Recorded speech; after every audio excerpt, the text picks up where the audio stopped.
एक सेकंड के लिए सोचिए, ग्रोइंग अप आपके घर में पैसे के बारे में क्या सिखाया गया था? शायद कुछ ऐसा कि पढ़ लो, अच्छी जॉब लो, सेव करो और सेफ रहो। शायद आपके पेरेंट्स ने बोला था कि पैसा बहुत मुश्किल से आता है, या कि अमीर लोग लकी होते हैं, या फिर ग्रीडी। और आपने बिलीव किया क्योंकि यही सबके घर में होता था।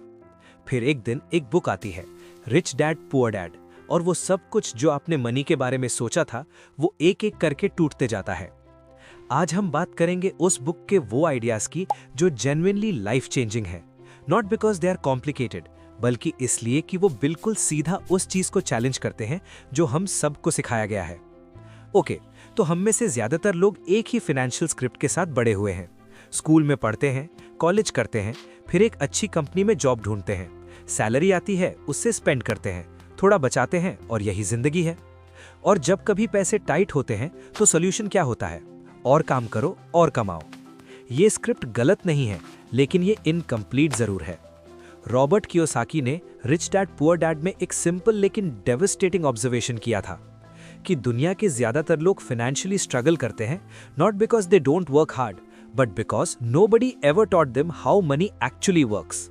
स्कूल ने हमें हिस्ट्री पढ़ाया, साइंस पढ़ाया, लिटरेचर पढ़ाया, लेकिन पैसे को कैसे हैंडल करना है, इन्वेस्ट करना है या ग्रो करना है, ये कभी सिलेबस में था ही नहीं। और उसी गैप का रिजल्ट है कि मिलियंस ऑफ हार्ड वर्किंग लोग अपनी पूरी जिंदगी कमाते रहे और फिर भी फाइनेंशियली स्टक रहे। तो बुक के की आइडियाज क्या है? चलिए एक एक करके समझते हैं। पहला idea, rich dad poor dad का सबसे फेमस लेसन। अमीर लोग एसेट्स खरीदते हैं और बाकी सब लायबिलिटीज खरीदते हैं और सोचते हैं कि वो एसेट्स हैं।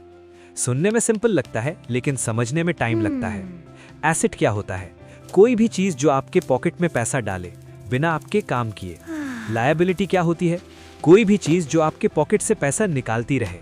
अब सोचिए, ज्यादातर लोग सैलरी आते ही क्या करते हैं? ईएमआई भरते हैं कार की, लोन भरते हैं फोन का, ज्यादा बड़ा घर लेते हैं क्रेडिट पे, और खुद को बोलते हैं ये सब तो इन्वेस्टमेंट है। लेकिन कियोसाकी कहते हैं, अगर वो चीज आपके पास से पैसा ले रही है तो वो एसेट नहीं, लायबिलिटी है, चाहे कितनी भी अच्छी लगे। दूसरा आइडिया, रैट रेस का कॉन्सेप्ट। ये आइडिया एक बार समझ में आ जाए तो फिर कभी नहीं भूलते। ज्यादातर लोग एक लूप में जीते हैं। सैलरी आती है, खर्च होता है, महीना खत्म, सैलरी आती है, खर्च होता है, और ये लूप कभी नहीं टूटता। कियोसाकी ने इसे रैट रेस कहा है। आप मेहनत करते रहे, व्हील घूमती रही, लेकिन आगे नहीं गए। और सबसे दर्दनाक बात, जैसे इनकम बढ़ती है वैसे ही एक्सपेंसेस भी बढ़ते हैं। ज्यादा कमाया, ज्यादा खर्च किया, और सेविंग का परसेंटेज वही का वही रहा। रैट रेस से निकलना पॉसिबल है, लेकिन तभी जब आप डेलिबरेटली एसेट्स बिल्ड करना शुरू करो तो चीजें बदलती है। तीसरा आइडिया, फाइनेंशियल एजुकेशन का कॉन्सेप्ट। कियोसाकी की एक सेंट्रल आर्ग्यूमेंट ये है कि स्कूल एजुकेशन और फाइनेंशियल एजुकेशन दो अलग चीजें हैं। आप आईआईटी से इंजीनियर बन सकते हो, पढ़कर डॉक्टर बन सकते हो, लॉयर बन सकते हो, और फिर भी फाइनेंशियली इलिटरेट हो सकते हो। फाइनेंशियल लिटरेसी का मतलब है समझना, टैक्स कैसे काम करता है, इन्फ्लेशन क्या करती है, इन्वेस्टिंग का लॉजिक क्या है, और अपना पैसा कैसे काम पे लगाएं। ये कोई कॉम्प्लिकेटेड रॉकेट साइंस नहीं है, लेकिन इसको सीखना पड़ता है, खुद सीखना पड़ता है, क्योंकि कोई और नहीं सिखाएगा।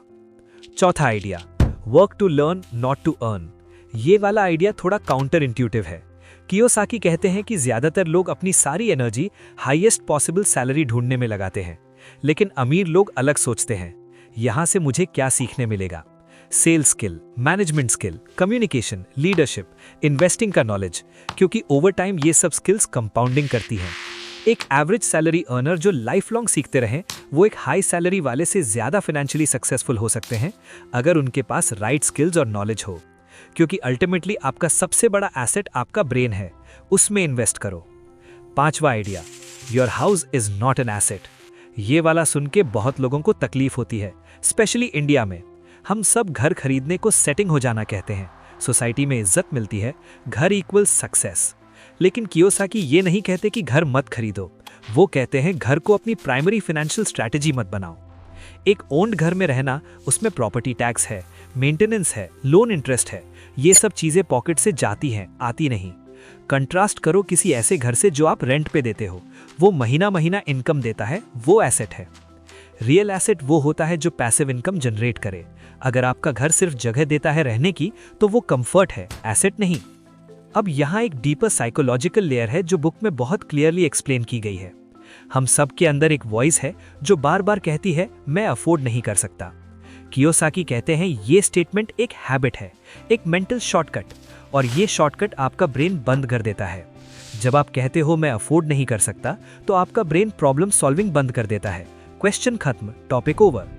लेकिन जब आप पूछते हो मैं ये कैसे अफोर्ड कर सकता हूँ तो ब्रेन काम पे लग जाता है, सॉल्यूशंस ढूंढता है, पॉसिबिलिटीज एक्सप्लोर करता है।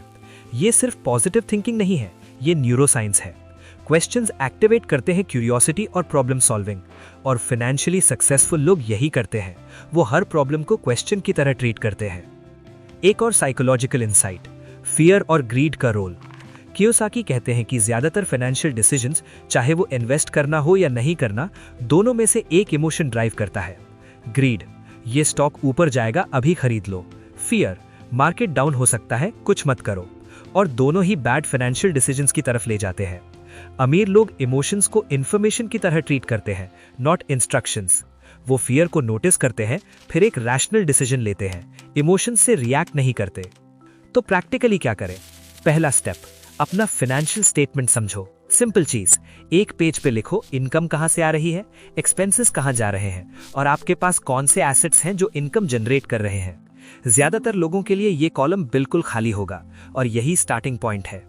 दूसरा स्टेप, फाइनेंशियल एजुकेशन को सीरियसली लो। एक बुक महीने में, एक पॉडकास्ट, एक वीडियो सीरीज, इन्वेस्टिंग के बेसिक्स समझो, टैक्स के बारे में पढ़ो। ये बोरिंग लगता है, लेकिन ये वो स्किल है जो लाइफ लॉन्ग कंपाउंडिंग देती है। तीसरा स्टेप, अपना पहला स्मॉल एसेट बनाओ। कोई बड़ा जंप नहीं, एक एसआईपी स्टार्ट करो, एक इंडेक्स फंड में इन्वेस्ट करो, अगर पॉसिबल हो कोई स्मॉल रेंटल प्रॉपर्टी एक्सप्लोर करो। पॉइंट ये है कि अपने पैसे को किसी जगह लगाओ जहां वो कुछ जनरेट करे, चाहे शुरू में कितना भी छोटा हो। चौथा स्टेप, अपने अफोर्ड नहीं कर सकता को कैसे कर सकता हूं से रिप्लेस करो। एक हैबिट है, बार बार प्रैक्टिस करो। जब भी वो फ्रेज आए रुको और रीफ्रेम करो। एक बात जो मुझे रिच डैड पुअर डैड पढ़ के सबसे ज्यादा लगी वो ये थी, फाइनेंशियल फ्रीडम का रास्ता कोई शॉर्टकट नहीं है, लेकिन वो एग्जिस्ट करता है। और उसका पहला स्टेप ये नहीं है कि ज्यादा कमाओ, पहला स्टेप ये है कि समझो पैसा कैसे काम करता है। क्योंकि जब आप ये समझते हो तब इनकम चाहे जितनी भी हो उसे ग्रो किया जा सकता है, और जब नहीं समझते तो चाहे कितना भी कमाओ बकेट में होल्स रहते ही है। तो पहला काम करो, अपने आप को एजुकेट करो, बाकी सब उसके बाद होगा। अगर आपको ये वीडियो हेल्पफुल लगी तो लाइक जरूर करें, और पैसे समझो को सब्सक्राइब करें। अपने उन दोस्तों के साथ इसे शेयर करें जो रैट रेस से निकलना चाहते हैं।